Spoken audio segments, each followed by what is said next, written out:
Hello students, welcome on digital learning platform of Sarpi Gurukul. Student, आज के session में हम बात करेंगे क्लास 10th के चैप्टर नंबर 1 जिसका नाम है केमिकल रिएक्शन एंड इक्वेशंस। अब देखो, इसके नाम से पता लग रहा है कि इसका नाम क्या है। इसका नाम है केमिकल रिएक्शंस और इक्वेशंस। अब इंपॉर्टेंट चीज क्या है, सबसे पहले क्या आ रहा है, केमिकल। केमिकल मतलब केमिस्ट्री का एक पार्ट है। अब देखो, जो केमिकल रिएक्शंस मतलब इस चैप्टर में अपन स्टडी करेंगे किसके बारे में, केमिकल रिएक्शंस के बारे में और केमिकल इक्वेशंस के बारे में। अब इंपॉर्टेंट चीज क्या है कि ये केमिकल रिएक्शन जो होती है ये होती क्या है। अब देखो, सबसे पहले अपन पढ़ते हैं केमिकल रिएक्शन के बारे में। देखो, जो केमिकल रिएक्शन होती है इसको अपन अलग अलग तरीके से कह सकते हैं, लेकिन सबसे इंपॉर्टेंट चीज क्या है, सबसे इंपॉर्टेंट चीज है अपन को केमिकल रिएक्शन से पढ़ने से पहले आपको एक चीज आनी चाहिए। वो चीज क्या है, केमिकल चेंज के बारे में। आपने 9th के अंदर फिजिकल चेंज और केमिकल चेंज के बारे में पढ़ा जरूर होगा। पढ़ा है कि नहीं पढ़ा, यस और नो? यस, ठीक है। अब जो आपका केमिकल चेंज होता है वो क्या होता है मतलब वापस से नहीं होता है। कोई भी चीज प्रोसेस एक बार हो गई और उसके बाद वापस से नहीं होती है, वो चीज क्या कहलाती है, आपकी केमिकल चेंज कहलाती है। लेकिन अगर कोई एक प्रोसेस हो गई और उसके बाद में वापस उसी के अंदर कन्वर्ट हो गई तो वो चीज कहलाएगी आपकी फिजिकल चेंज कहलाएगा। इसके खूब सारे एग्जांपल्स आप क्लास 9th के अंदर पढ़ चुके हो। अब अपन उसको ज्यादा डिस्कस नहीं करेंगे। इंपॉर्टेंट चीज क्या है कि जो केमिकल रिएक्शन होती क्या है। देखो, अब केमिकल रिएक्शन क्या चीज है। Chemical reaction are the process in which substance with new properties are formed। देखो, अब इंपॉर्टेंट चीज क्या है, फर्स्ट मेन थिंग क्या है कि कोई भी केमिकल रिएक्शन होगी, क्या चीज, कोई भी एक केमिकल रिएक्शन होगी। मान लो ये एक रिएक्टेंट है, ये दूसरा रिएक्टेंट है, इन दोनों ने मिलकर एक नया थर्ड प्रोडक्ट बना दिया, तो ये क्या हुई, एक केमिकल रिएक्शन हुई। इंपॉर्टेंट चीज क्या है, देखो पहले ये एक अलग से क्या था, अलग से एक एलिमेंट था मान लो, और ये दूसरा एलिमेंट था। अब ये जैसे ये दोनों मिले तो क्या ये एक थर्ड टाइप का, एक नई प्रॉपर्टी का एक नया एलिमेंट फॉर्म नहीं हुआ क्या?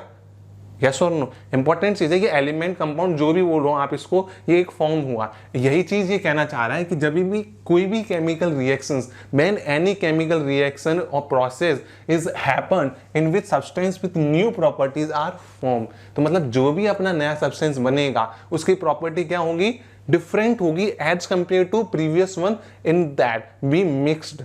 Understand it. अब सेकंड पॉइंट क्या है, during a chemical reactions atoms of one element do not change in these of another elements, only a rearrangement of atom takes place in a chemical reaction। अब important चीज क्या कह रहा है कि जब भी कोई भी एक केमिकल रिएक्शन होती है, क्या चीज, केमिकल रिएक्शन कोई भी होती है तो उसके जो एटम्स होते हैं, elements do not change into those of another elements, मतलब कि एक एलिमेंट के एटम्स दूसरे अनदर एलिमेंट्स के एटम में चेंज नहीं होते हैं। अब ये बहुत इंपॉर्टेंट समझने की चीज है कि मान लो कि कोई भी एक, मान लो आयरन है, आयरन ने किसी चीज से रिएक्शन करा, तो इसका मतलब ये नहीं है कि आयरन उस चीज से रिएक्शन करके और आयरन के जो एटम है वो कॉपर के एटम बन जाएंगे। Understand it. कॉपर एक एलिमेंट्स है अनदर, तो अब ये नहीं है कि वो कॉपर के एलिमेंट्स बन जाएंगे या गोल्ड के बन जाएंगे या फिर कोई अनदर थिंग्स के बन जाएंगे।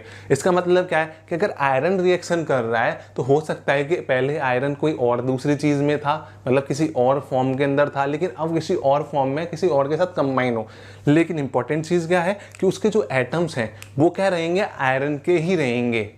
ये चीज बहुत इंपॉर्टेंट पॉइंट है। आपको जब भी बोर्ड के अंदर क्वेश्चन पूछा जाएगा व्हाट इज केमिकल रिएक्शन, तो आप उसके अंदर ये सारे के सारे पॉइंट्स लिख के आओगे, क्योंकि ये इंपॉर्टेंट क्वेश्चन और इंपॉर्टेंट पॉइंट है जो बच्चों को सबसे पहले और अच्छे तरीके से अंडरस्टैंड करना चाहिए और जो बोर्ड के अंदर पूछा भी जाता है। अब third and last important point क्या है, whenever a chemical change occurs we can say that a chemical reaction has taken places. कि मान लो कि कहीं पे भी क्या हुआ, केमिकल चेंज हुआ। मैंने आपको स्टार्टिंग में यही कहा था कि अगर केमिकल चेंज होगा इसका मतलब जो प्रोसेस हुई है, जो रिएक्शन हुई in between the elements, part of atoms of elements, वो क्या होगा, आपका केमिकल रिएक्शन कहलाएगा। क्योंकि प्रोसेस या जो भी चीज है वो कौन है, केमिकल चेंज है।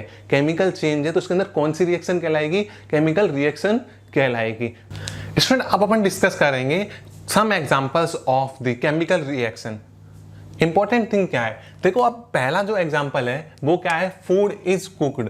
मतलब कि आपका जो भी फूड बनता है, मतलब कि आप जो घर पे खाना खाते हो, आपके घर पे जो बनता है वो भी जो क्या है, मतलब कि आपकी रोटी बनना, मतलब कि सबसे पहले आटा लेते हैं, उसका टो बनता है, टो से फिर क्या बनती है, रोटी बनती है सेकने के बाद में, तो वो भी एक क्या है, केमिकल रिएक्शन है। अब देखो आपकी जो रोटी बन जाती है, क्या उस रोटी से आप वापस से आटा बना सकते हो क्या? नहीं बना सकते। उस आटे से क्या आप गेहूं बना सकते हो क्या वापस से? नहीं बना सकते। इसका मतलब ये कौन सा हो गया? ये रिवर्सिबल प्रोसेस हो गई, और वो भी कौन सी रिएक्शन या चेंज हो गया? केमिकल चेंज हो गया। अब अपन सेकंड पे चलते हैं, वो क्या है? Food gets digested in our body. अब अपनी बॉडी के अंदर आप डाइजेशन पढ़ोगे चैप्टर 6 के अंदर, जो अपनी ह्यूमन बॉडी से रिलेटेड है, डाइजेस्टिव सिस्टम के अंदर, उसके अंदर आप पढ़ोगे कि कैसे फूड अपना डाइजेस्ट होता है। अपना फूड जो डाइजेस्ट होता है, ये पूरी की पूरी एक प्रोसेस है। इस प्रोसेस के अंदर जो फूड की चेंज होता है, वो कौन सी चेंज है? केमिकल चेंज है। और मैंने अभी अभी आपको बताया था कि केमिकल चेंज क्या होता है। अगर कोई भी केमिकल चेंज होगा तो उसके अंदर कौन सी रिएक्शन होगी? केमिकल रिएक्शन होगी। Very good. अब समझ को ध्यान से यस सर बोलते रहा करो, जिससे आपको क्या होगा, अपन दोनों के बीच में इंटरेक्शन होता रहेगा। अब अपन नेक्स्ट पॉइंट पे चलते हैं, वो है बी रेस्पायर। अब आप जो रेस्पिरेशन करते हो, जैसे अपन सांस लेते हैं छोड़ते हैं, ये पूरी पूरी एक रेस्पिरेशन प्रोसेस है। जैसे मैंने ये रेस्पिरेशन अंदर लिया, ये छोड़ा, ये क्या है? रेस्पिरेशन प्रोसेस है। अब ये भी एक केमिकल चेंज है। पूछो कैसे? और केमिकल चेंज है, और इसमें इंपॉर्टेंट चीज क्या है? इसके अंदर एक केमिकल रिएक्शन हुई। जब आप रेस्पिरेशन भी पढ़ोगे किसके अंदर? 6 चैप्टर के अंदर, तब आप देखोगे कि जो रेस्पिरेशन होता है अपने लंग्स के अंदर, जो भी पूरी पूरी एक प्रोसेस होती है, ये भी एक किसका पार्ट है? केमिकल चेंज का और केमिकल रिएक्शन का पार्ट है। उसको आप अच्छे तरीके से अपन 6 चैप्टर के अंदर डिस्कस करेंगे। इसके बाद में आता है N iron tawa pan nail is left expose to the humid atmosphere. अब जो अपना ह्यूमिड एटमोस्फेयर होता है, उसके अंदर जब अपन कोई भी आयरन का आइटम हो, आपने देखा होगा आपकी जो टेरेस है उसके ऊपर जितने भी आपके आयरन के मटेरियल होते हैं, या फिर थिंग्स होती हैं, या आपके पुराने व्हीकल्स हो गए, या पुराने कोई भी आइटम हो गया, आपके जो ब्रिजेस हैं या जितने भी एक्सेट्राज हैं, ये सारे के सारे क्या होते हैं? एक टाइम के बाद में ह्यूमिड और रेन और इन सारे के कॉन्टेक्ट, मॉइस्चर के कॉन्टेक्ट में आने के कारण क्या हो जाते हैं? ये कोरोड होने लग जाता है, मतलब इनके अंदर कोरोजन होने लग जाता है, रस्टिंग स्टार्ट हो जाती है। वो भी रस्टिंग जो है ये किसका पार्ट है? अपनी केमिकल रिएक्शन का पार्ट है। समझने की बात है, जब आप रस्टिंग और कोरोजन को डिटेल में पढ़ोगे, पूरी की पूरी आपके केमिकल रिएक्शन चलेंगी कि आयरन ऑक्साइड और ये सारी की सारी कैसे कौन सी चीज ऑक्सीजन के प्रेजेंस में टच में आती है, और कैसे ये पूरी प्रोसेस होती है। आप बचपन से लेके आज तक पढ़ते आए हो फोटोसिंथेसिस, जिसके अंदर क्या होता है? ऑक्सीजन का क्या होता है? प्रोडक्शन करते हैं प्लांट्स और CO2 को लेते हैं, और ये पूरी की पूरी एक प्रोसेस जो होती है, ग्लूकोज इसके अंदर बनता है, ये भी किसका पार्ट है? केमिकल रिएक्शन का पार्ट है। Understand it. अब एक सबसे इंपॉर्टेंट चीज क्या है? वो है burning of magnesium ribbon in air, कि सबसे फेवरेट क्वेश्चन है किसका? अपने बोर्ड एग्जाम का। बोर्ड एग्जाम पर सबसे ज्यादा पूछा जाता है burning of magnesium ribbon in air. अब सबसे पहला जो फर्स्ट क्वेश्चन उठता है कि व्हाई वी रब, मतलब कहने का मतलब है कि अपन क्यों अपना जो मैग्नीशियम रिबन होता है उसको बर्न करने से पहले उसको क्लीन क्यों करते हैं? सॉफ्ट पेपर से। इंपॉर्टेंट थिंग है, आपको पता है? कभी सोचा है ऐसा क्यों होता है? क्योंकि आपका क्वेश्चन भी वो बुक का आपका और NCERT के अंदर साथ के साथ में वो बोर्ड में पूछा जाता है। देखो अपना क्या होता है कि मान लो कि कोई भी अपन, जैसे अपन ने मान लिया कि ये कोई क्या है? मैग्नीशियम की रिबन है। क्या मैग्नीशियम रिबन है? अब ये जो मैग्नीशियम की जो रिबन है, ये क्या होता है? अपने एटमॉस्फेयर के कांटेक्ट में आके, मतलब कि कंटिन्यूसली एटमॉस्फेयर के कांटेक्ट में रहती है, तो मैग्नीशियम के ऊपर जो है ये रिबन है, इसके ऊपर क्या हो जाता है? हल्का हल्का मैग्नीशियम कार्बोनेट जम जाता है। क्या जम जाता है? मैग्नीशियम कार्बोनेट जम जाता है। मैग्नीशियम कार्बोनेट की लेयर्स इसके ऊपर जमने के कारण, मतलब इसके ऊपर क्या हो जाता है? मैग्नीशियम कार्बोनेट की लेयर्स स्टक हो जाती हैं। इस जो लेयर स्टक हुई है, अगर ये आप सोचो कि कोई एरर के साथ में अगर आप कोई वर्क करोगे तो वो एक गुड वर्क नहीं कहलाएगा। सेम टू सेम ये क्या है? इसके ऊपर इम्प्योरिटीज है, आप एरर भी बोल सकते हो। अगर आप इसके साथ में वर्न करोगे तो ये प्रॉपर तरीके से वर्न नहीं हो पाएगा। जैसे आपने देखा होगा कि अपने जब फ्यूल के अंदर कुछ एरर आ जाती है, मतलब कि फ्यूल के अंदर अपन कुछ इम्प्योरिटीज मिला देते हैं पेट्रोल या कुछ के अंदर, मतलब इम्प्योरिटी वाला पेट्रोल या फिर डीजल या लिक्विड कुछ भी डालते हैं, तो उसके अंदर क्या होता है कि अपनी जो ऐश जो निकलती है साइलेंसर के थ्रू, वो क्या हो जाती है? बहुत ज्यादा हो जाती है। ये भी क्या है? एक सेम टू सेम चीज है। आपको समझने आने के लिए मैंने ये एग्जांपल दिया है। अब अपन क्या करते हैं, जो अपनी मैग्नीशियम रिबन है उसको क्या करते हैं? सबसे पहले मान लो कि ये कोई एक मैग्नीशियम रिबन का अपना पास पेपर है और ये अपना क्या है? सैंड पेपर है।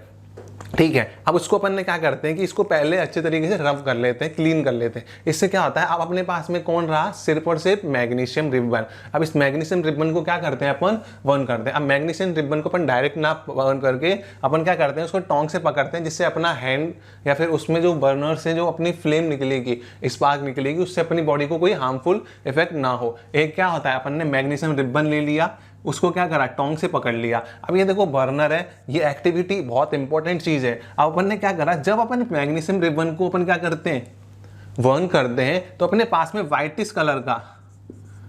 कलर का क्या हो जाता है, पाउडर इकट्ठा मिलता है। किसके अंदर, अपने इस बाउल के अंदर, वॉच ग्लास जिसे बोलते हैं। यही पूरी की पूरी प्रोसेस है। अब इंपॉर्टेंट चीज है, ये जो व्हाइट कलर के जो पाउडर फॉर्म जो क्रिएट होती है, इसे क्या बोलते हैं, बताओ आप। इसे बोलते हैं मैग्नीशियम ऑक्साइड। अब बात आती है कि मैग्नीशियम ऑक्साइड बना कैसे। हमने तो जलाया किसको, मैग्नीशियम को, लेकिन आ कौन गया, मैग्नीशियम ऑक्साइड आ गया। आपको सिंपल सा इसी केमिकल रिएक्शन के साथ में मैं आपको समझाता हूं केमिकल इक्वेशन भी। देखो ये कौन था, मैग्नीशियम को अपन रिप्रेजेंट करते हैं Mg से। यस और नो, आपने 9th क्लास के अंदर पढ़ा होगा, नहीं पढ़ा तो एक बार आप देख लो। अपन और आगे मैं डिटेल में पूरी चीज समझाऊंगा। मैग्नीशियम को अब देखो, अपना जो एयर होती है, क्योंकि बर्निंग के लिए अपन को क्या एयर की रिक्वायरमेंट होती है, और इंपॉर्टेंट थिंग एयर के अंदर कौन होती है, ऑक्सीजन होती है। अब जब ये ऑक्सीजन से क्या करेगा, रिएक्शन करेगा, तो मैग्नीशियम और ऑक्सीजन मिलकर क्या बनाएगा, मैग्नीशियम ऑक्साइड। क्या बनाएगा, मैग्नीशियम ऑक्साइड। अब आगे चल के आपका एक टॉपिक भी आएगा, बैलेंसिंग ऑफ केमिकल इक्वेशन, जो आपको थोड़ी देर में पढ़ाऊंगा। इंपॉर्टेंट थिंग क्या है, अपन को क्या है कि लेफ्ट हैंड साइड और राइट हैंड साइड, ये तो LHS है, ये RHS है, इसको क्या करना होता है, बैलेंस करना होगा। बैलेंस कैसे करेंगे, देखो इधर मैग्नीशियम कितना है, सिंगल, इधर मैग्नीशियम कितना है, सिंगल, कोई प्रॉब्लम है नहीं है सर।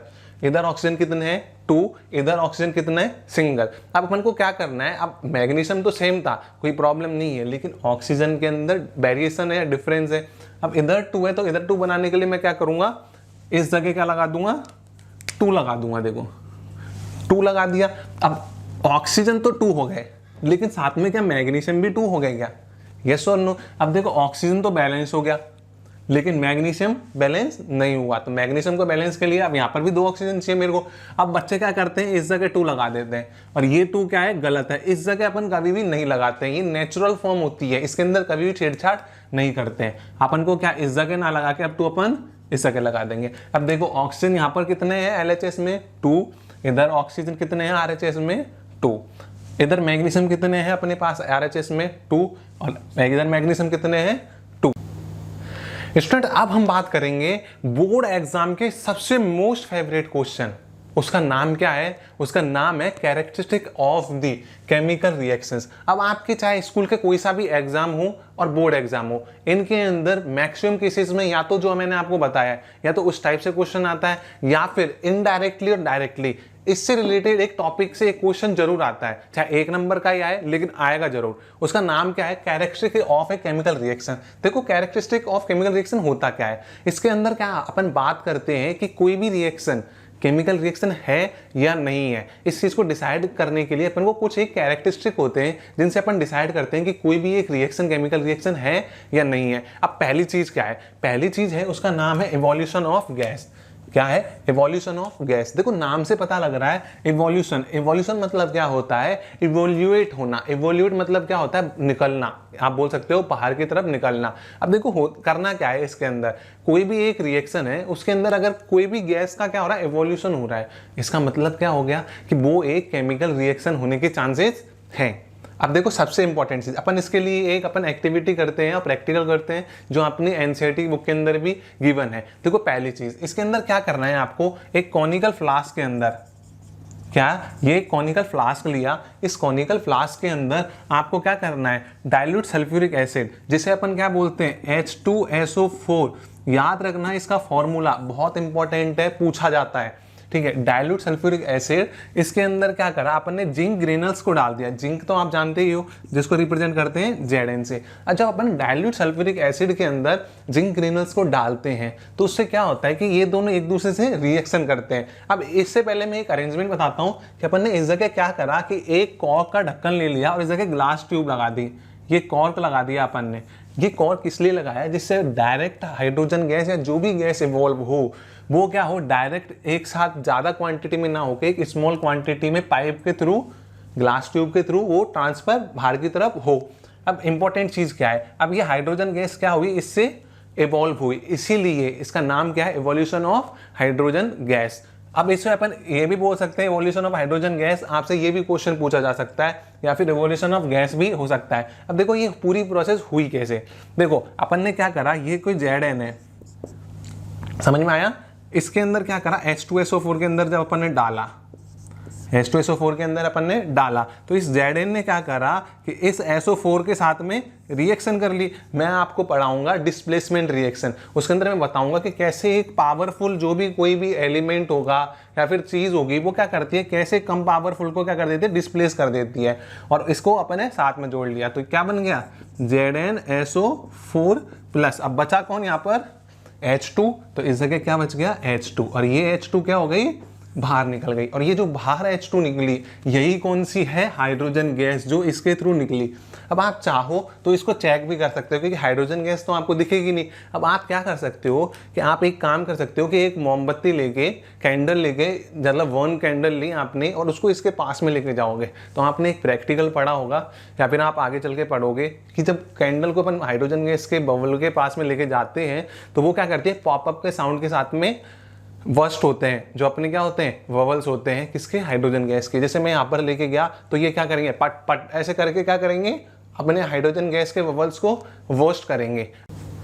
अब अपन बात करेंगे second characteristic of chemical reaction. देखो सेकंड कैरेक्टरिस्टिक क्या है, फॉर्मेशन ऑफ ए प्रेसिपिटेट। मतलब कि कोई भी एक केमिकल रिएक्शन के अंदर क्या होगा, जब भी कोई केमिकल रिएक्शन होती है तो इसके अंदर क्या हो सकता है कि एक प्रेसिपिटेट का फॉर्मेशन हो सकता है। कि मान लो कि अपने पास में कोई 2 टेस्ट ट्यूब है ये, ठीक है, इसके अंदर क्या हुआ कि जब अपन इसमें से कोई एक कोई भी अपना क्या हो सकता है, मिक्सचर या एलिमेंट या कुछ भी अपन ले सकते हैं, जब इन दोनों को क्या करते हैं, मिलाते हैं, तो अपने क्या होता है, एक प्रेसिपिटेट का फॉर्मेशन होता है नीचे की तरफ।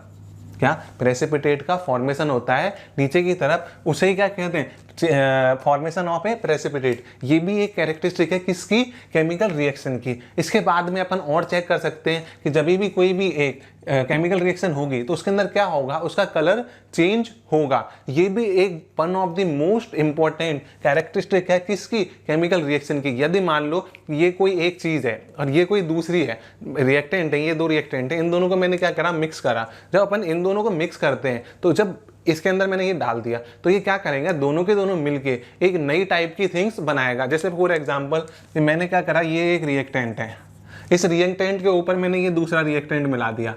अब देखो आप अगर गौर से देखोगे तो ये कलर जो है ये थोड़ा डिफरेंट टाइप का बन गया। ये भी क्या है, एक केमिकल रिएक्शन है। अंडरस्टैंड इट, आपको जूम करके देखना पड़ेगा, वो चीज क्लियर आपको ऐसे नहीं दिख पाएगी, ठीक है। इसके बाद में आता है चेंज इन टेम्परेचर। ये भी क्या है, एक केमिकल रिएक्शन की क्या है, कैरेक्टरिस्टिक है। मतलब कि क्या हुआ कि जब आप सेम टू सेम 2 रिएक्टेंट्स को मिलाते हो तो जब उसके अंदर क्या होता है, जब रिएक्शन होती है तो उसके अंदर क्या होता है, टेम्परेचर चेंज होता है। अब आपने 2 चीज पढ़ोगे आप, एक तो होता है एक्सोथर्मिक रिएक्शन, एक होता है एंडोथर्मिक रिएक्शन। ये भी क्या है, दोनों की दोनों किसके पार्ट हैं, चेंज इन टेम्परेचर के पार्ट हैं। चेंज इन टेम्परेचर का मतलब क्या है कि कोई भी एक रिएक्शन को आपको हैपन करवाने के लिए, मतलब कि कोई भी एक रिएक्शन कैसे होगी, या तो जब रिएक्टेंट एक दूसरे से मिलेंगे या तो वो क्या करेंगे, हीट को क्या करेंगे, रिलीज करेंगे, या फिर उनको क्या करना पड़ेगा, रिएक्शन कंप्लीट करने के लिए हीट देनी पड़ेगी। अब देखो एग्जिट किससे बना होता है, एग्जिट मतलब बाहर जाना होता है। अब सिमिलरली एग्जिट से क्या हो गया, एक्सोथर्मिक। अगर कोई भी हीट क्या है, किसी भी एक रिएक्शन के अंदर अगर हीट क्या हो रही है, बाहर निकल रही है, तो इसका मतलब वो क्या हो गया, एक्सोथर्मिक रिएक्शन हो गया। लेकिन एंडो, आपने नाम सुना होगा ना एंडोस्कोपी, आपको पता होगा पेट के इंटरनल ऑर्गन्स की डिटेल मतलब जांच करने के लिए अपन क्या करते हैं, एंडोस्कोपी करते हैं। उसमें क्या होता है, एक पाइप होता है, वो पाइप अपन गले माउथ के थ्रू अपन क्या करते हैं, बॉडी के अंदर भेजते हैं, अंदर की तरफ डिटेल में चेक करने की, मतलब अंदर की तरफ। इसका लिए क्या होगा, मतलब एक तरीके से अपन अंदर डाल रहे हैं, इसलिए वो क्या हो गया, एंडोस्कोपी। तो इसी से क्या बना है, एंडोथर्मिक रिएक्शन। एंडोथर्मिक मतलब उसको अपन को क्या देना पड़ेगा, हीट देनी पड़ेगी उस रिएक्शन के अंदर। क्या अपन को अगर किसी रिएक्शन को कंप्लीट करने के लिए अगर अपन हीट उसके अंदर दे रहे हैं तो वो क्या हो जाएगी, आपकी एंडोथर्मिक रिएक्शन होगी। लेकिन अगर हीट क्या हो रही है, रिएक्शन से एग्जिट हो रही है, क्या हो रही है, बोलो मेरे साथ, एग्जिट हो रही है, एग्जिट हो रही है। अगर एग्जिट हो रही है तो वो कौन सी होगी, एक्सोथर्मिक रिएक्शन हो जाएगी। इंपॉर्टेंट थिंग है याद रखना कि अपनी कैरेक्टरिस्टिक कौन सी हो गई ये केमिकल रिएक्शन की, कि जब केमिकल रिएक्शन कंप्लीट होती है किसी भी एक केमिकल रिएक्शन के अंदर तो इंपॉर्टेंट थिंग है कि उसका टेम्परेचर चेंज होता है। अब टेम्परेचर के दो टाइप हो सकते हैं, एक्सोथर्मिक या फिर एंडोथर्मिक। इंपॉर्टेंट थिंग है कि क्वेश्चन आपसे कई बार पूछ सकता है difference between endothermic and exothermic. याद रखना, भूल मत जाना। एग्जिट मतलब एक्सोथर्मिक मतलब बाहर निकल रही है, एंडो मतलब उसके लिए अपन दे रहे हैं। एग्जिट अगर याद आ गया आपको तो एक्सोथर्मिक याद हो जाएगा, और एक्सोथर्मिक मतलब बाहर निकलना, तो एंडोथर्मिक मतलब सेम टू सेम चीज हो गई। इसके बाद में आता है चेंज इन स्टेट। ये बहुत इंपॉर्टेंट और अच्छी चीज है, चेंज इन स्टेट। अब मतलब समझ में क्या होगा कि कोई भी एक रिएक्शन हुई, केमिकल रिएक्शन कोई भी हुई, तो उसके अंदर क्या होगा कि वो क्या, चेंज इन स्टेट, उसकी स्टेट चेंज हो जाएगी।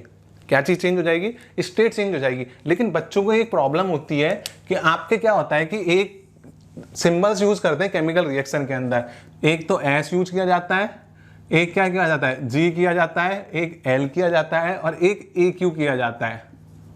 इसे बोलते हैं एक्वस। अब एक्वस का मतलब क्या होता है, देखो ये जो होता है वाटर का फॉर्मेशन बनता है। आपको मैं थोड़ी सी हिस्ट्री बता देता हूँ किसकी, वाटर की। देखो वाटर का साइंटिफिक फॉर्म के अंदर एक्वाफीना बोलते हैं अपन वाटर को, क्या बोलते हैं, एक्वाफीना। इसलिए उसका नाम क्या पड़ गया, एक्वस पड़ गया। अब इसमें मतलब क्या है, सबसे इंपॉर्टेंट पहले मैं आपको ये बताता हूँ। एक्वस फीना, एक्वस किससे बना है, एक्वाफीना से, मतलब वाटर से। अगर किसी भी रिएक्शन के अंदर, क्या किसी भी रिएक्शन में रिएक्टेंट या प्रोडक्ट के अंदर अगर आपका सॉल्वेंट क्या होगा, लिख लेना, एक्वस फॉर्मेशन बहुत इंपॉर्टेंट है। एक्वस क्या होता है, अगर सॉल्वेंट आपका वाटर यूज कर रहे हैं तो इसका मतलब वो क्या हो जाएगा, आपका एक्वस हो जाएगा। आप देखना रिएक्शन के अंदर कुछ आ जाता है और उसके ब्रैकेट में AQE ऐसे लिखा आ जाता है, वो कौन सी फॉर्म है, एक्वस फॉर्म है। इसके बाद में एक अपना होता है एस, मतलब क्या हो गया, सॉलिड फॉर्म, जी मतलब गैस फॉर्म या गैसियस फॉर्म, और एल मतलब लिक्विड। लिक्विड के अंदर सारी फॉर्म आती है, लेकिन अगर वो वाटर उसके अंदर सॉल्वेंट की तरह वर्क कर रहा है तो उसे लिक्विड ना लिख के अपन क्या लिखते हैं, एक्वस फॉर्म लिखते हैं। Understand it, same to same चीज है। इसके बाद में अपन लास्ट एंड फाइनल थिंग पढ़ते हैं आज की सेशन के अंदर, केमिकल इक्वेशंस। देखो नाम से पता लग रहा है, मैंने आपको सेशन की स्टार्टिंग में कहा था, आपको केमिकल रिएक्शन अच्छे तरीके से समझा दी, उसके जितनी भी कैरेक्टरिस्टिक है, जो भी सारी चीजें हैं। अब बात करते हैं अपन केमिकल इक्वेशन की, जो चीज मैं आपको थोड़ी देर पहले पढ़ा चुका हूँ।